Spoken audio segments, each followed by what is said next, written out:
Hello everyone, welcome back to Grounded Athletics. In today's video, I'm going to be focusing on balance training strategies and talk about making comparisons to yourself versus other people. So I recently started really focusing on training my balance a few weeks ago, and I've already noticed tremendous improvements to both my lower body strength, agility, flexibility, and coordination. I just feel a lot lighter on my feet and more agile, which is a really good feeling. And the main reason I've been really focusing on training my balance and agility is for injury prevention. So right now we're walking to an outdoor gym and just going to record some of the training tactics and strategies that I've been doing to work on my balance.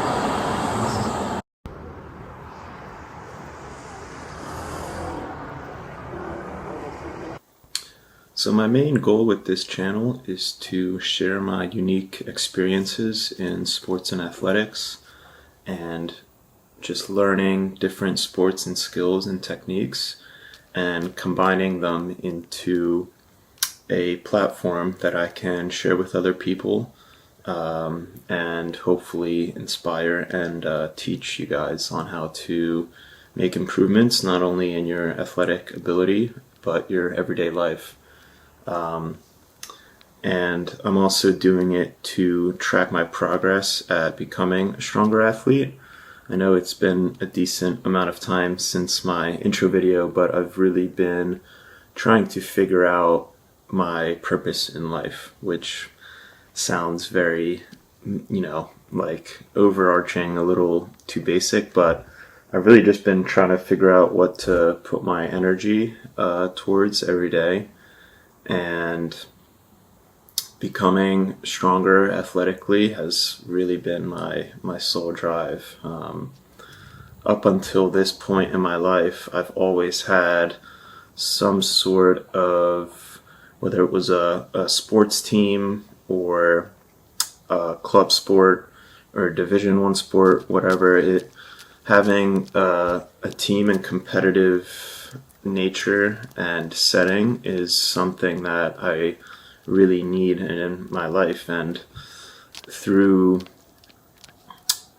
introspection and kind of self-realization of my passions and true desires and hobbies that I enjoy, I've realized that I've been missing that setting and that area where I can excel not only for myself but other people around me. So I've kind of been realizing I need a platform to kind of share my thoughts, what I'm doing, how I'm progressing, and hopefully at the end of this journey I can look back and see all the things that I did to get here, and hopefully inspire other people to take action into what they truly want to achieve in their lives. So for the last few months, I've made it a priority to focus on improving my balance, agility, flexibility, and explosivity. And I've morphed a lot of these different training disciplines together basically to formulate a new method of training which encompasses all these various things. And although this is pretty specific training to my goals and the sports that I do, I think incorporating it into your training and your workout routine would be tremendously beneficial for the reasons that I'm going to lay out for you. So in doing this type of training, I felt a tremendous increase in my leg strength and flexibility, and I feel a lot lighter on my feet and more agile, even though my weight has been fairly consistent now for the last 6 months or so. And that feeling is great. Not only for running, trail running, bike riding, skiing, wakeboarding, all these sports where you're using your feet and you have to make quick adjustments. A lot of it is just, reaction time, and how fast your legs can react to a change in the surface or a moving component that's brought in. So the only real way to get better at it is to either, do that sport and to train your muscles and your reflexes and your ankles and your knees to actually have the physical capability of making those movements. So if your sport requires a lot of quick movements, a lot of quick lateral movements, like basketball, soccer, football, then this type of training is really beneficial. But it also just helps you in everyday life. I mean, feeling quicker and more agile on your feet just helps a lot with a lot of stuff. And especially for those people, kind of in the later stages of life when you're getting older and your muscles start to be less strong, everything in your body is, starts to kind of slow down naturally as you age. One of the leading causes of injury and even death is falling. Whether it's falling down the stairs in your house, outside, you're shoveling the driveway or something, you take a big fall, land on your hip, and it's broken. Like there's a lot of these instances for the elderly where balance and reaction time would help quite a lot in those circumstances to try and prevent those injuries. So not only is it good for young athletes that are trying to become quicker on their feet and move more efficiently, but it can help older people as well in preventing falls and injuries stemming from that. So the avenues that I've put together for this training method are involve plyometrics, balance, agility, flexibility, and then endurance, which is, I guess, a little juxtaposing because most of the sports that require a lot of balance, agility, and explosiveness aren't necessarily endurance activities, but the ones that I'm really focusing on now, which is bike racing and running and trail running, those do need these, smaller, quick muscle fiber movements combined with a big endurance base and aerobic capability. So not only have I been training these quick reaction muscle groups, but also just trying to get a really good aerobic base for the endurance sports that I am involved in. So most of the exercises that train your balance and agility are usually done as part of a rehab program for injured athletes, whether it's an ACL injury, ankle sprain, ankle injury. Strengthening your ankles and your knees is usually mainly done after you break or injure something in your leg. So what I have been doing is doing those same trainings and movements, even though my legs aren't necessarily injured, but more as a preventative maintenance technique, which basically means like keeping up work on your body and doing exercises and movements that strengthen certain components of it in order to prevent future injury. So my whole idea in doing this type of training is for injury prevention, and that's the main I guess, benefit of doing this is I think it is going to decrease the likelihood of you getting injured in the future. So, if your ankles and knees are already used to flexing in unnatural ways, and you kind of know like what the limit is, and just doing repeated jumps and exercises and stretches and everything, like training and building up strength and power in your legs. Doing that will help you in a circumstance where something slips out from under you and your leg stretches in a really weird way. If you've put your leg into that position previously, then your body's more used to it, and it's not just gonna snap or break or something's gonna give way all at once. Your body's gonna recognize that it has been in that position before, and even though it's uncomfortable, that it can, come out of it unscathed for the most part, hopefully. Obviously, there's some injuries and things you can do where no matter how much preventative maintenance you're doing on your body, if you're taking a huge impact, then you're unfortunately going to get injured. But that's something that, as athletes, we accept when we go into this field, I guess. Or just, when you're going into your sport, that the possibility of injury and harming your body is there. For some sports, it's higher than others. But that's why I've been doing a lot of this work, is because many of the sports that I do, the injury risk is actually fairly high. Biking, mountain biking, skiing, trail running, and these type of sports. So the whole goal is to just decrease the likelihood as much as possible of something like that happening. So what I found in doing research for balance training is a systematic review of various balance training studies that were done from 2000 to 2016, and it was published in PubMed Central for the National Library of Medicine.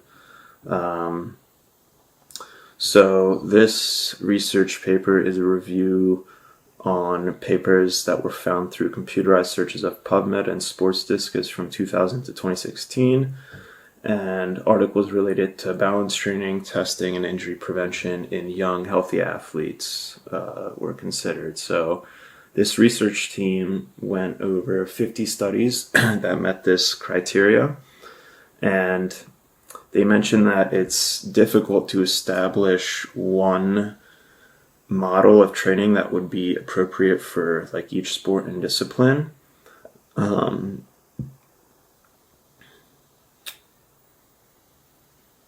But the main aim of this review was to identify a training protocol based on most commonly used interventions that led to improvements in balance.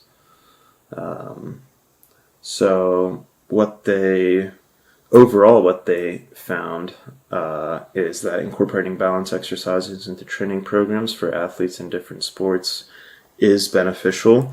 However, the type of training that is most efficient remains unclear, as well as the frequency, intensity, and duration of those exercises. So they found through this research that training your balance has a lot of benefits, but it's kind of hard to know which specific methods apply to which sports and how long you should be doing them for and whatnot, which, is getting more into the technical aspects of this research and training. But my philosophy is just, if you're not doing it, then doing something is gonna help you. So if currently you have no balance exercises and agility training in your normal workout routine, then adding at least something is definitely going to help.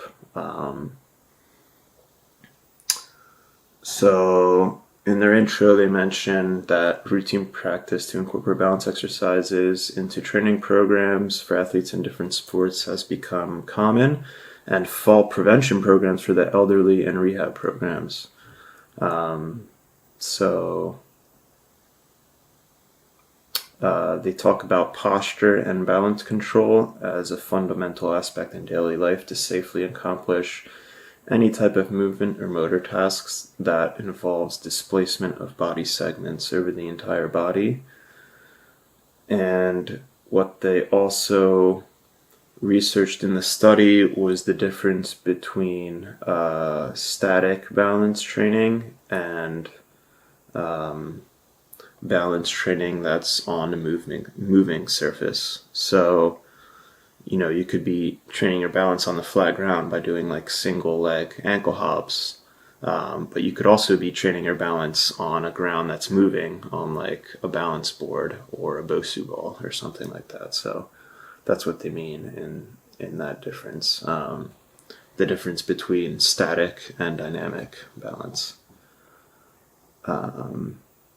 So I'm going to leave a link to this research paper because it is like fairly substantial, and they have a lot of information, and then they actually go into the real studies, over a certain week period of training athletes and then doing benchmark tests to see how they improve. But it is kind of hard to prove that it does lead to injury prevention, because if an athlete gets injured, how are you gonna basically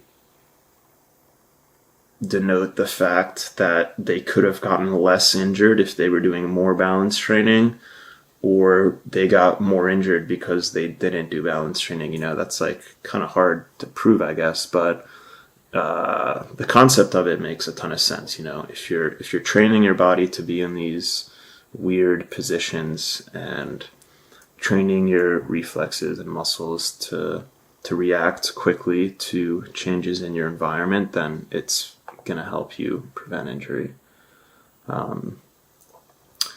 So this is kind of the first, I guess, physical training video that I'm doing. It's not super focused, but I figured that, balance training is something that not a lot of people consider and do. So it's kind of a unique training method that plays a crucial role into sports and athletics. And my goal with this channel is to provide not only physical information and training methods, but how to improve yourself mentally. Because personally, I've been having quite a lot of issues mentally, and just finding motivation in myself to move forward on the correct path in life, as I talked about a little bit earlier. So I've kind of fallen behind, I guess, in terms of school and work compared to my peers and my classmates and my friends, and that's been fairly challenging to I guess see. And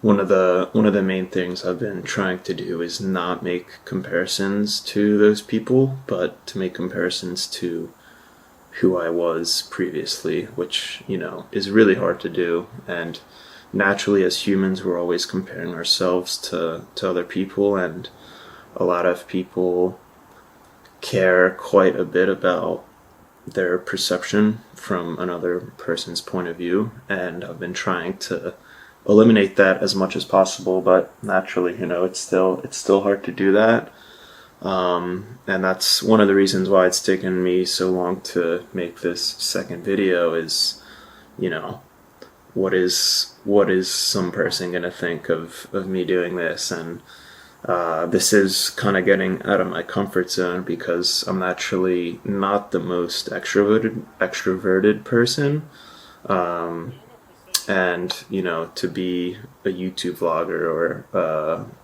I guess personality online or whatever, you kind of need that type of personality. But that's not my goal, is to achieve that. My goal is to just share what I'm doing to other people and hopefully inspire them. Um, which that's what I've been telling myself is like, Emil, like it doesn't matter what you like, who cares what other people are gonna say about you and think about you. Like the only true thing that matters is what I think about myself, and I know that if I'm making and sharing these videos that it's going to bring me joy and happiness and fulfillment, and that's why I'm doing it. So I'm gonna make it a goal to post a video every week, midweek, and each video is gonna have a certain focus, whether it's a physical component or a mental component. So in this video, we covered a little bit about balance training as the physical component, and I just wanted to talk a little bit about making comparisons to yourself versus other people, but also how I came to the realization that doing this is my purpose in my life and what I really want to be doing. So in the last few weeks, I've been really trying to find my purpose in life and how to maximize my energy in order to achieve that purpose. So if you've ever gotten the feeling in your life where you're so locked in and focused on a certain thing that you're doing, whether it's a goal you're trying to achieve, a work project, studying for an exam in school, doing a sport like repeatedly nonstop for a long time. If you ever had the feeling where you're like solely focused on that thing and like time is basically irrelevant from doing so. What I mean by that is, a day could go by, a week could go by, a month, a few years, and you like don't even realize it because you're like so focused and locked in on your passion. And then you kind of like take a step back and realize like, wow, like 6 months went by and I don't even realize it because I've been so focused on this thing. And then the flip side of that is when you're kind of lost in life and feels like you're swimming around a bubble and you don't know where to take action and utilize your unique capabilities and strengths, and then time is like slowed down and you're just like waiting for days to be over and for the hours to pass on because you don't know what to put your energy towards. So that's kind of where I've been for the last, I guess, few years, honestly. Not like super badly, but I've kind of been a little bit lost in trying to figure out what to fully put my energy towards because I have so many different passions and hobbies and sports that I enjoy and things I like to do in my free time and whatnot, on top of trying to finish school, trying to, support myself with work, and having it all meshed together is tricky to know, which direction I should take. So I'm glad that I started this channel, and I'm glad that I'm going to continue working on it because this is what I truly feel like I will be good at and what I will enjoy doing most. And I have a lot of built up thoughts and ideas and goals for myself and for this channel that I've been building up over the last few years. I just like haven't been able to like hit the the go button on it. It's just all building up. So I have a lot of information and things that I can talk about. It's just like, how do I get it out to other people? How do I just, say fuck it and like just do it? And that's what I'm kind of realizing is I just have to just do that. And it sounds simple, but that's what I'm trying to do. So I had a really good experience with my brother and a family friend out in Flagstaff, Arizona, a few weeks ago. Went out there for it's basically a ski trip, but it turned into just like a ton of different activities and outdoor activities, which was a really good time. But my brother, me, and Sam had a really good conversation at the end of that week, and we were basically trying to figure out, what is our purpose and how do we maximize ourselves in our lives. And this is kind of an overarching philosophical viewpoint on how life should be and what you should be doing in it, but if you think of society and people on Earth as a big circle that's going around, you know, everyone's connected in a way, whether you realize it or not. Like we're all human. We're all here for a short amount of time, and we're all just trying to figure out what to do with ourselves. And this circle is just going round and round and round, society and everyone together. And what we've been trying to figure out is how do we contribute to that circle and the benefit and the overall well-being of society and humanity. How can you add to it in a positive way? How can you help other people? How can you give information to someone in order for them to not make a mistake that you made in the past? How can you inspire other people to bring the best out of themselves? How can you be a better teammate, a better colleague, a better coworker? That we realized is the goal. And Sam sent me a tweet the day after we were talking about all this stuff, and this guy basically just said, after reading a lot of philosophers, Nietzsche, Dostoevsky, Jung, he basically said that the overarching goal in life is radical self-maximization. And I've really been hanging on to that phrase and that term, radical self-maximization, because I do think it is really interesting to think about, and it is what your goal should be. And my interpretation of that saying is that each person has really unique characteristics, really unique strengths and hobbies and passions, things that they're good at, things that they're not good at, experiences that they've had that you haven't. Maybe you've shared experiences together. Maybe it's a complete stranger, but you don't realize how much of similar struggles and similar highs and lows they've gone through in their lives compared to you.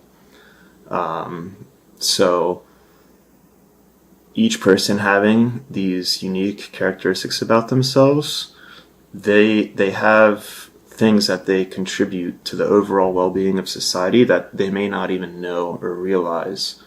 And pulling that out of yourself should be your goal in life, is trying to realize how do I maximize myself in order to improve the well-being of those around me and just the well-being of society. How can I make personal changes to my life to not only bring out self-fulfillment, which is really important, but I think self-fulfillment comes from setting goals for yourself, but also impacting other people, not only yourself. Because if you're only doing it for personal gain and satisfaction, then that's a little bit too narcissistic of a view. You should be looking at it in the fact of, how do I reach self-fulfillment and maximize my own potential in order to impact others around me positively? So that's what I've been really trying to do, is how can I maximize my unique experiences, my unique passions and hobbies, which throughout my entire life has just been learning and becoming good at a ton of different sports and being involved in athletics at the highest level possible for each of the sports that I've been involved in. I've realized that taking that experience and sharing it with other people and inspiring other people to take action in their lives and take themselves out of low points and, negative thoughts and troubling times in their lives, and change it into something that they can work towards and inspire themselves. So that was our discussion on what your goal in life should be, and that's what I've been trying to implement into my own life, is how do I radically maximize myself? How do I get this information out to other people? How do I share this knowledge and experience that I've built up over the last few years with other people? And in the meantime, too, I can make cool traveling videos and videos about the sports that I like doing and my journey in trying to become a professional athlete. Because I think, the journey is what you should strive for. We all have goals. We all have something we want to achieve. But the journey to get there is the actual, that's the part that you should be focused on and enjoy the most, because that's what takes the most amount of time. And once you reach a goal, then, if you don't have another goal that you're further striving for, then what are you going to do? You're just going to sit down and, sit back and realize, oh, I reached this goal, now I don't have to do anything. The journey to get to your goals in life is what you should find the most fulfilling and self-maximizing, because the journey and the process is where you put the work in, where you get the satisfaction out of, where you fall and take failures, and the journey is what you should be striving for. So yeah, that was a little discussion on the first mental component of grounded athletics, which is really trying to figure out your purpose, and try and not make comparisons to other people versus yourself.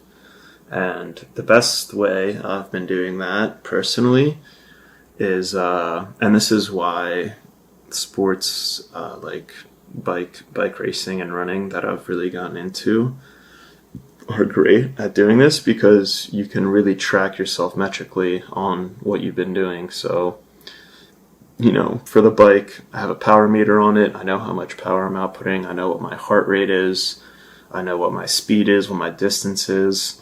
And looking back in the past, basically 2 years ago, I started really hammering the bike training, and in that short amount of time, I'm pretty blown away by how much stronger I've gotten, both in my threshold power and just endurance capability. So when I, look back at myself on how strong I was a few years ago versus now, it gives me a lot of confidence and, just pleasure and joy on wow, you've come a pretty far way.